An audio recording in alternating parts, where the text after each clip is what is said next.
After exploring Japan, I've come back with a newfound love of Japanese food. I've always loved it, but now I love it even more because I love all of their little condiments that they use to make up different sauces and to garnish beautiful prime products just like tuna.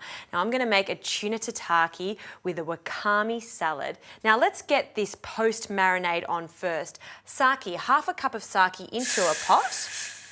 And that's just on a medium heat, so we're just cooking off the alcohol slightly.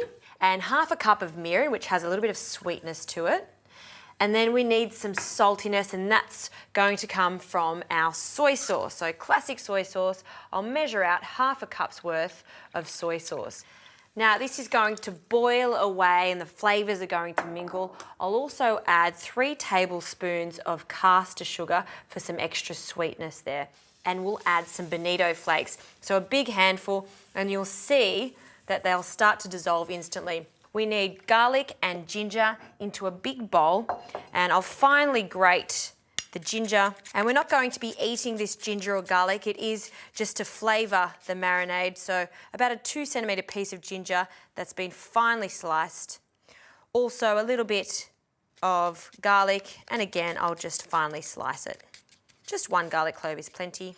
Now with a strainer, I'll just strain the sauce straight into this large bowl so we're not getting any of the bonito flakes in it. And we can get on to the main attraction, which is this gorgeous piece of tuna that my fishmonger Manny got for me this morning. It is absolutely beautiful, and he's given me the eye of the tuna there. This is sashimi grade yellowfin tuna. I'm going to flavour this with a little bit of sesame oil.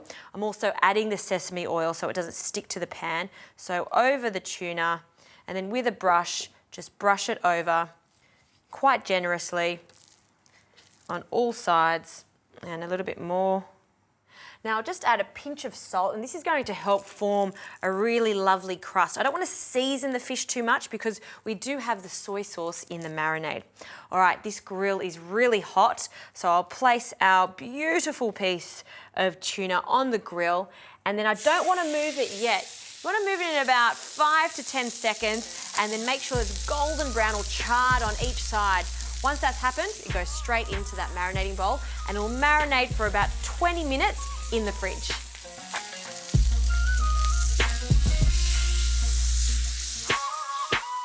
Now while the tuna is cooling down, we can get onto a really simple salad.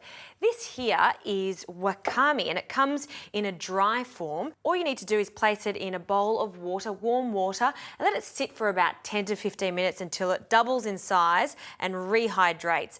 To this I'll add some edamame, and you can find these in Asian grocers just in the freezer aisle. You just have to take them out of the pod. I love the flavour of them. Also some crunchy cucumber. I'll top and tail the cucumber, and then I've just cut it a little bit smaller so I can get perfect ribbons. You can do this with your peeler if you've got this little nifty slicer. That also works really well. Great. Now what I'll do is add a little bit of radish for some crunchiness. This has just been finely sliced also, and then placed in some chilled water, and that just keeps them really, really crunchy.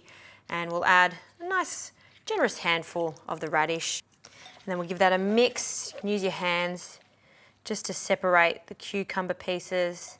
And for the dressing, I'm not going to make another dressing for this because that marinade is so delicious. So what I'll be doing at the very last minute is dressing this with some of the marinade from the tuna, and then finishing off with a few other little goodies.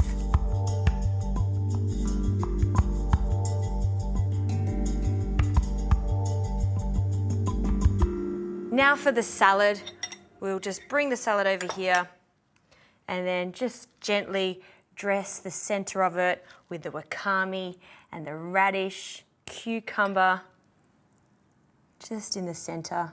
Now for the shallots, these are just crispy fried shallots, a few of those over the top, just so we've got some contrast in texture, along with some toasted sesame seeds.